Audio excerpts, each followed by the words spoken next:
ఇదే ఇస్తాను సార్, ఇదే ఇస్తాను. మీ చేతుల్లో అవుతుంది సార్. ఏ నాయకుడి దగ్గరికి వెళ్ళినా కూడా ఇదే ఇస్తాను సార్.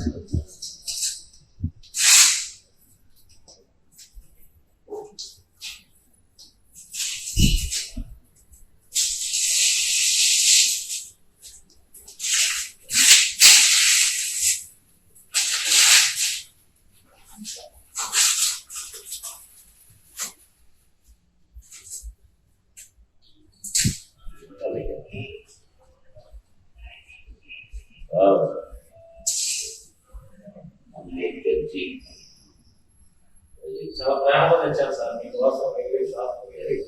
ఎందుకు నాకు ఇది ఇవ్వాలనిపించింది సార్ మీకు. రాజ్యాంగ నిర్మాత ఈరోజు బాబాసాహెబ్ అంబేద్కర్ లేకపోతే ఈరోజు రాజ్యాంగం లేదు. ఆయన చాలా అంతరాలు ఈ సమాజం కోసం చాలా ఫైట్ చేశారు, చాలా కృషి చేశారు. ఇలాంటి మహానుభావుడి ఒక ఫోటోని ఈ మహానుభావుడికి ఇవ్వడానికి నాకు చాలా సంతోషం అనిపిస్తుంది సార్.